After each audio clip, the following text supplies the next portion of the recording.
Thank you very much. You might be wondering why we're talking about this. What do trade agreements have to do with privacy? I'm actually a lawyer who specialises in trade agreements, and I was reading them, and recently I noticed something new, and that they have these provisions that look like they undermine privacy. So I thought I'd bring them before you and see what you think. Because you might think that trade agreements are about exporting things, selling bottles of water to another country with lower tariffs, taxes, when they go to another country. But today's free trade agreements, especially that involve developed countries, go far beyond this. So, for example, one of the free trade agreements currently being negotiated by the United States is called the Trans-Pacific Partnership Agreement.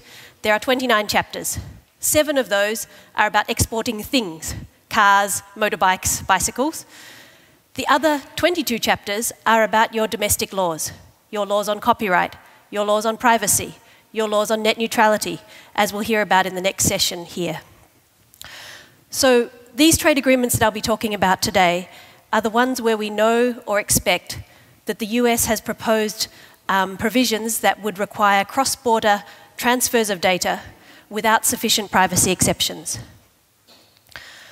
So this first trade agreement doesn't even involve goods at all. It's about services. And what are services? You can think of services as everything you cannot drop on your foot. It's true. It's not bananas, but it is the sale of bananas, the advertising of bananas, the distribution of bananas in trucks, but it's also healthcare, banking, electricity, water, education, professional services like doctors, nurses, architects, shops, ICT, all these things are services. So, this trade agreement is just about trade in services, not about selling any product. You can see the countries who are in it. It includes the EU and the USA. And other countries they're trying to get other countries to join, and in fact, they're trying to turn it into an agreement at the World Trade Organization, which has 161 countries. So, if this has provisions about cross-border data transfers, how will it be enforced if, say, the European Union doesn't comply? We expect that governments will be able to sue each other at an international tribunal, and we're not sure yet what the penalty would be. Normally the penalty is the winning government raises the tariffs, the taxes, on the losing government's exports of products, like cheese. But there's no products here, so you can't raise tariffs on anything. There are no tariffs on services. So maybe they'll have monetary penalties instead. Pay a fine if you don't comply. But what we do know about this, thanks to some leaks, is that the US is proposing cross-border data transfers, and it looks like without sufficient privacy exceptions.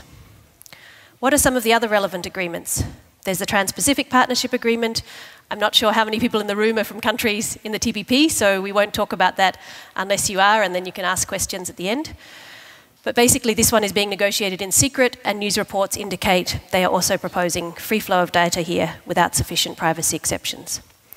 There is, of course, the World Trade Organization, which has 161 member countries, 22 more joining.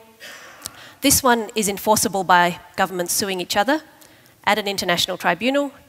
Winning government raises the taxes on the losing government's exports until they change their laws to comply. This one is actually slightly more transparent in that the negotiating texts are released every so often, but not the country proposals unless the countries allow it. So will we see the reported US proposal here for cross-border data flows without sufficient privacy exceptions? The news reports say that the US want consideration of the laws that require consumers' personal data to be processed and stored within their borders so that those requirements can be eliminated. But we haven't seen the US proposal. It's up to them whether they release it. Then, of course, the Transatlantic Trade and Investment Partnership, TTIP, which you all know about. This one, how enforceable will it be? The European Union is proposing the same as the WTO, so governments sue each other at an international court. You can raise the tariffs on the export of the losing country until they change their laws to comply with TTIP. And here the EU is releasing some of their positions, and the news reports say that cross-border data flows are being negotiated in TTIP. So, The one where we actually have quite a lot of information is TiSA, the Trade in Services Agreement, because there was a leak. There's been a few leaks, actually, and this is one of them. You can see what it says. No party, so no government from the TiSA countries, can prevent a service company from transferring data, including personal information, outside of your country to anywhere in the world where they can process it and store it, as long as it is in connection with their business. So this explicitly includes personal information, here, and in connection with is very broad in trade law terms. This is, anything to do with the business. It includes direct and indirect parts of the supply chain, and there is no exception by sector. You can't schedule, you can't list exceptions for health or finance or other sensitive sectors. We'll see if there are sufficient privacy safeguards in a minute. But you can imagine that this could be a problem for some countries.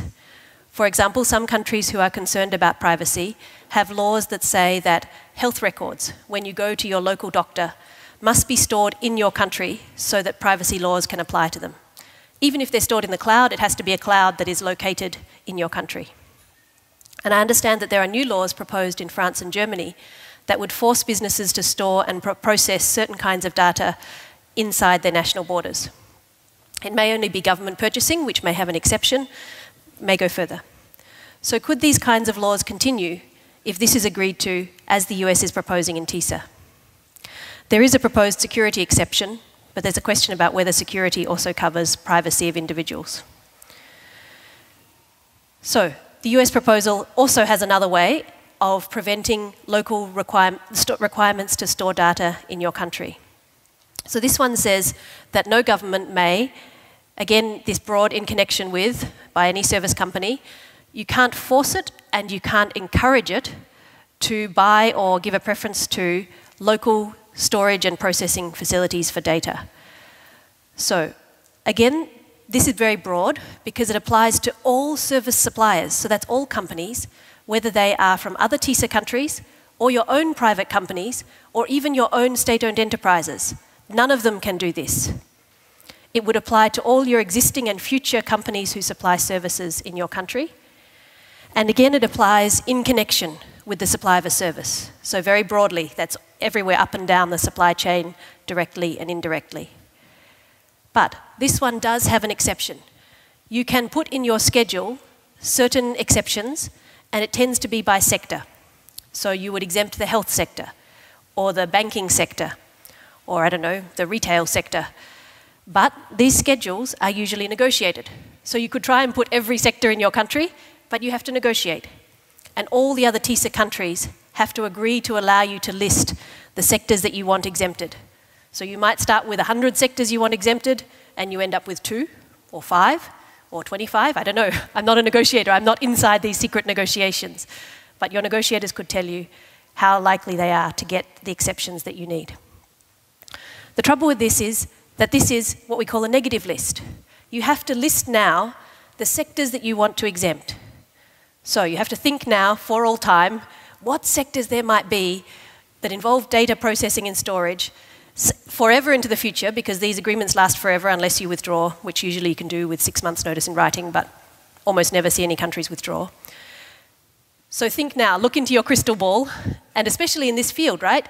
Clouds, data processing, digital stuff, it's all fast moving, right? How do we know what will be here in 10 years, in 25 years, in 55 years? How do you know what exceptions you need to schedule? So unless you have some very cleverly worded broad one, you have to predict now, once and for all, every exception you might need in the future and list it in this schedule and get all the other TiSA countries to agree to it before you can use that exception. Again, this does have a security exception, and again, it's a question about how useful it could be in this proposal. So, are there any privacy exceptions, and do they work? So apparently, according to the European Union, the provisions of the World Trade Organization's services rules, which are called GATS, on exceptions have been put into TiSA. And they actually say it here, it will have the same privacy safeguard as GATS. Sounds good, but what does the privacy safeguard in GATS actually say? This is it here. And there's about 5 steps you have to pass in order to use it. You have to prove that it is not arbitrary or unjustifiable discrimination or a disguised restriction on trade, and it has to be necessary. There was nothing else you could have done. You should have done the other thing, even if it was technically difficult, expensive, not sure to work. You should have done the other thing. And the last one, it can't be inconsistent with the provisions of TiSA, which require free flow of data. So to me, that's circular. This last one. You can't use it to override the provisions that say you have to allow the data to go out of your country without restrictions. So what's the point of this exception? And even without this last part, that is the real killer, this first part has been tested a number of times in cases at the WTO. And one study says there have been 40 cases which have tried to use this type of exception. Guess what the success rate is? 1 out of 40 in the history of the WTO. 39 out of 40 times, countries fail to be able to use these exceptions because it is so hard to pass these tests before you even get to this one, which means that the whole thing doesn't work to override the obligation to freely allow the data to leave your country. So, do you think that this is going to be enough to save your privacy requirements? Those you have now, those you may want to have in future. And interestingly for me, this is kind of, I guess, the European Commission's position, but Viviane Reding, who is the European Parliament's rapporteur for TiSA, and who used to be the Vice President of the European Commission with responsibility for justice, actually said that this US proposal in TiSA was unacceptable because it guarantees the cross-border data flows without sufficient privacy protections. So it seems like there's some difference of opinion occurring between the TiSA rapporteur in the European Parliament and the European Commission, who is very happy with this and thinks that this is just fine and sufficient for privacy.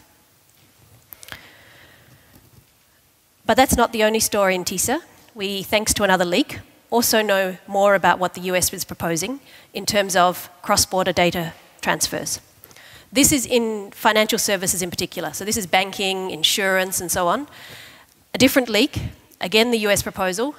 Every government in TiSA has to allow the banks and insurance companies from other countries to transfer their data in and out of the country to anywhere in the world for processing as long as it's required in their ordinary course of business.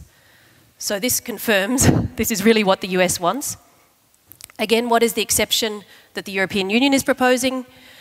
Sure, free flow of information, as long as, and you can protect privacy, as long as privacy is not used to circumvent the requirement to allow free flow of information. So we're back to the circular problem. So then, of course, briefly, this is the TPP rules, but maybe you're not interested in the TPP. We can come back to this in the questions if you are. And the last part about this is, what is the negotiating process for these agreements?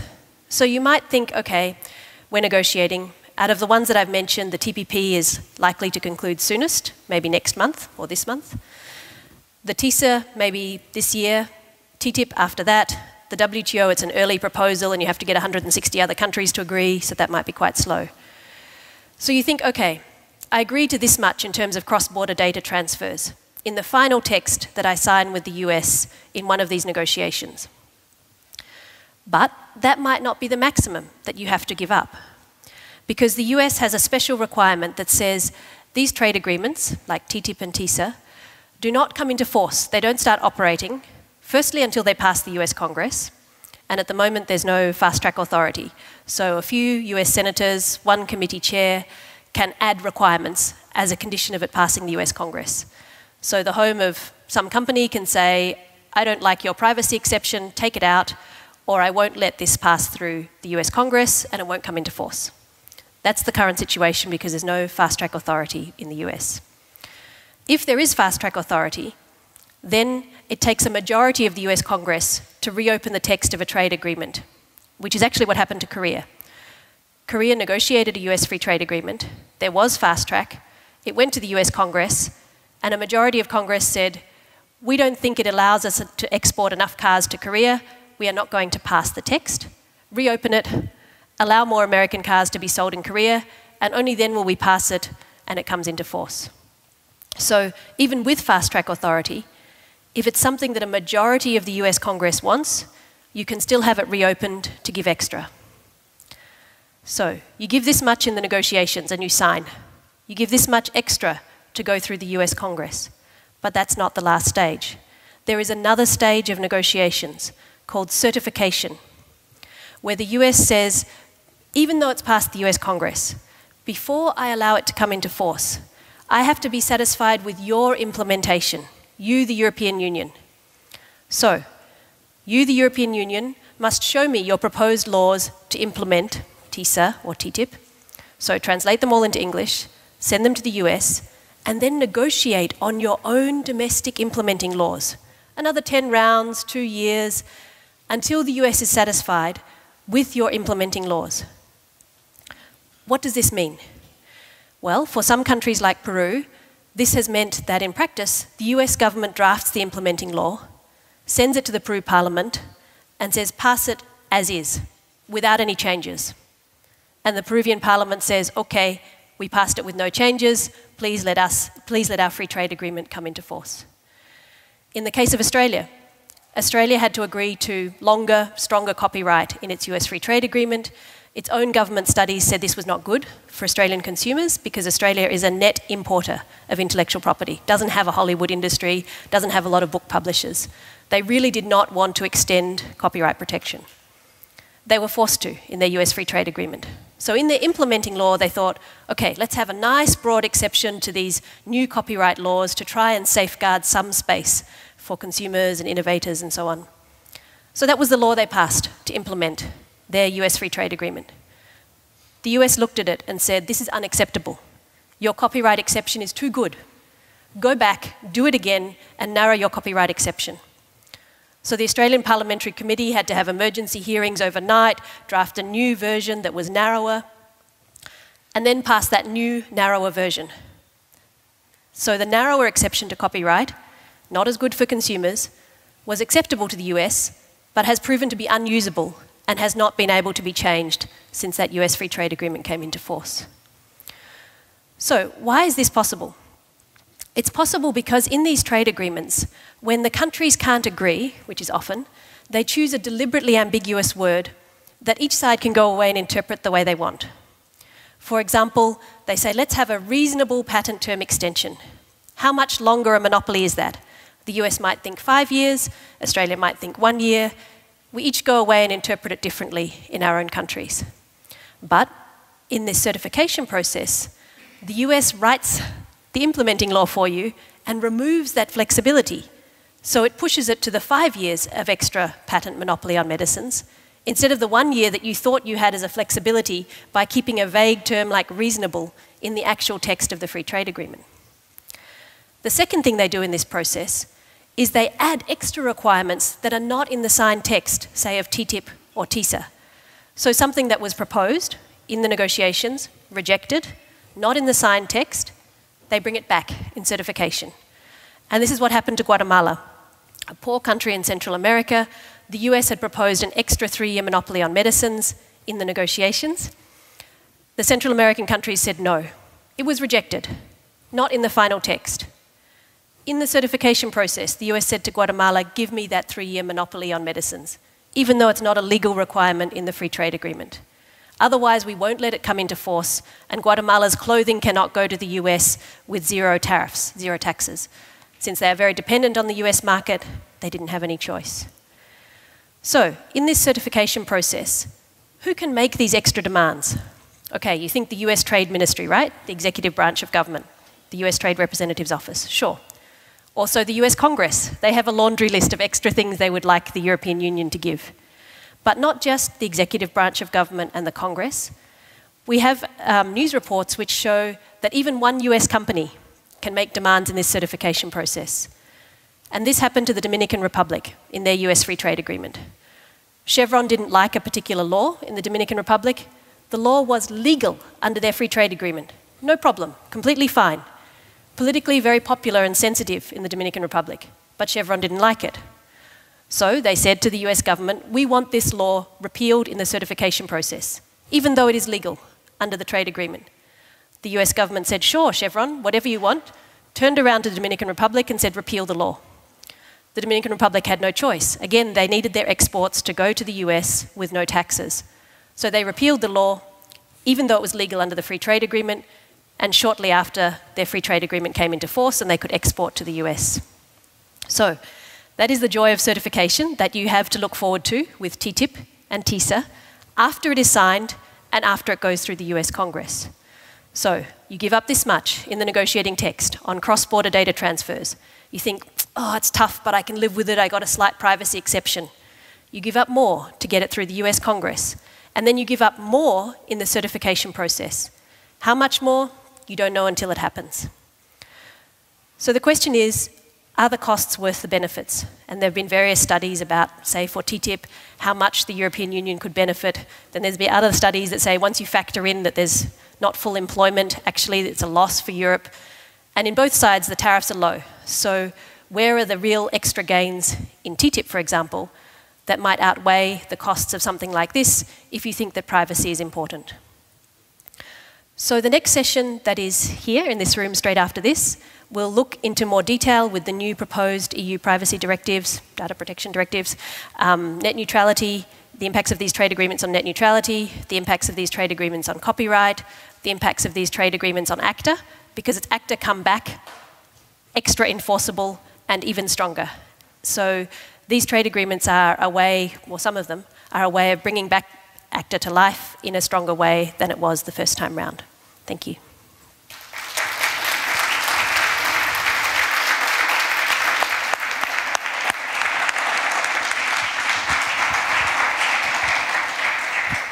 So as Sanya just mentioned, there's going to be another panel after this, and you may get some of your questions answered, but does anybody have questions right now that they'd like to ask?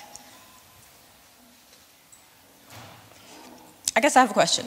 I guess what I want to know is, I mean, there's a room full of people here, and I don't know if it's that it is not an interesting topic to, or like, you know, how can we like get real people to actually care about these things? Because otherwise it's going to be these governments that are like talking to each other and kind of messing up, you know, I mean, I wanted to, yeah, screwing it up for everybody.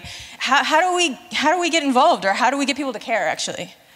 So trade agreements do seem quite like technical and esoteric. When you look at the provisions I put up, you think, what are they talking about? Even as a trade lawyer, I read them and reread them and notice a new trick every time. But when it comes down to it, these are affecting things that people seem to care a lot about in, say, Europe. For example, thanks to Edward Snowden, we know about the NSA spying. One of the ways the NSA was doing this was it was walking into the servers in the US and downloading your data. So if you have to freely allow cross-border data transfers to the US, where we know the NSA is allowed to walk in and download all your data, does this have a privacy implication for you? So all the people who were concerned about Snowden and NSA should be concerned about these agreements legally locking in the ability of the NSA to spy on you in one of the many ways that they do. For those who were involved in the anti-ACTA campaign, see the next session. This is ACTA come back with a vengeance. It's ACTA times 4 in terms of how much worse. So you know why you're worried about ACTA. This is worse than ACTA, especially for some of the agreements more than others. And I mean, in other fields beyond kind of the digital environment, these trade agreements have a big impact on everyday life. So the next session will also talk about copyright in some countries where the copyright term is life plus 50 years, which is what the World Trade Organization requires. The US bumps it up to 70, 95, 120 years before you can legally photocopy a textbook, translate it, adapt it into a play. On the medicines field, they extend the patent monopoly on medicines, keeping the prices unaffordable for longer. So it also reaches into the environment. Next session, we're also talking about a bit about investor-to-state dispute settlement, which is very controversial in TTIP. There's been a lot of cases which have struck down environmental measures, health measures where you ban a dangerous chemical, where you try to stop a company polluting. So these are things that can affect people's everyday lives. The cost of medicines, the cost of textbooks, your ability to have a clean environment. In Germany, the Vattenfall cases, where you closed your nuclear power, phased out your nuclear power after Fukushima, and also the first one about coal-fired power stations. So I think they were quite controversial in Germany. These are also implicated in these trade agreements, as we'll talk about more in the next session. So for most people, they have some impact on their daily life, and we haven't even started talking about subsidies to your rail service that goes internationally that could be illegal under TTIP. So if you like your subsidized trains that go to other countries, you may have a problem. So there's these kinds of provisions in these trade agreements that can affect ordinary people. Thank you. Hi. So you said this is ACTA that's in a stronger form, and if we get people excited about this and to oppose it, there'll be another acronym coming along in a couple of years and another one. I think the core problem we're seeing here is that these are not democratic processes. These are being negotiated in secret, and how do we address this at its core to say, you cannot do this. EC, you can't go and have this non-democratic process. How do we change it at its core so we don't have to keep fighting one agreement after another? So this is a good question, because usually the argument that comes from the trade negotiators is, we have to negotiate these things in secret. It's like playing cards. You can't show your hand, otherwise the whole thing falls apart. But for a start, this argument doesn't work, because the same issues have been negotiated publicly successfully.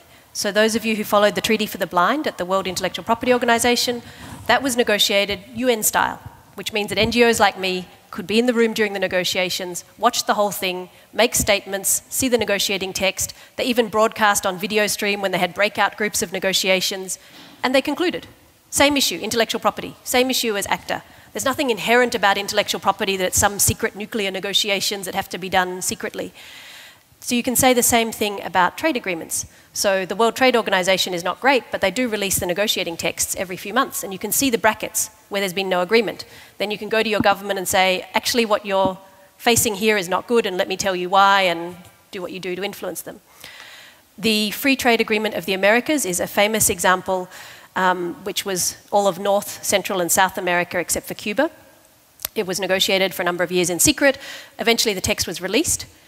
And when they saw what was in it, there was mass opposition and they couldn't conclude. And so when the US Trade Minister, the one before this one, was asked why he doesn't make the current negotiations, the Trans-Pacific Partnership Agreement, more transparent, he said, we tried that with the Free Trade Agreement of the Americas and it didn't work because people opposed it when they knew what was in it. So Senator Elizabeth Warren in the US, you know, the famous one who fights for consumer rights, said, you know, if people would be opposed to an agreement when they saw it, then that agreement should not become your law. There's something wrong with it if it can't survive sunlight and public scrutiny. Because normally in a lot of countries, if you are making laws on privacy or intellectual property, you make them in public. The proposal is public, everybody can comment, you can weigh in with your local parliamentarian, whatever. And that's the process of making the laws. But this is backdoor secret lawmaking that ties the hands of governments in fields where normally they would be free to choose what they want to do. And so some governments have been elected specifically on a platform. This was in New Zealand. The Labour Party government came in saying, we promise to have more New Zealand-made programs on TV. Because with US-made programs, for example, they cover the cost of production in the US by selling to the, how many hundred people in the US? 100 million. By the time they export it to New Zealand, they can export it very cheaply because they've already covered the cost of production. So it arrives in New Zealand cheaper than a locally made drama or soap opera or documentary. So a lot of countries, small countries, find they can't keep their local programs alive unless they have a requirement on television and radio to have 5 hours a day locally made programs or local singers, local musicians. But this local content requirement was given away by the previous government in the WTO negotiations and locked away. So when the Labour Party came in New Zealand, they said, right, we're going to implement this local content on New Zealand TV, and their trade officials said, you can't. It's been given away in a trade agreement. And they commissioned a legal opinion about 4 different ways they could try and do it, you know, soft incentives, all illegal. So some people say, well, then that removes, you know, the whole process of a democratically elected government doing what they were elected to do. And then you come to the examples in Bolivia, Ecuador, Venezuela, and so on, where the left-wing governments came in, tried to reverse, now being sued, say under ISDS. So there have been widespread critiques of this process. It doesn't have to be this way. They have negotiated agreements. They concluded the WTO one in Bali last year, even though you could see the text every few months, the negotiating text was released. So there is no reason they have to be negotiated in secret, but it does help them conclude an agreement that has backdoor lawmaking without the normal scrutiny and transparency that you would have in many of your countries. But, oh, by the way, on TTIP and TiSA, there are existing campaigns, so I'm sure you all know the TTIP ones, so you don't have to start from scratch. On TiSA there are also, but less well established. And so if you can't find them on Google, we can always put you in touch. Thanks.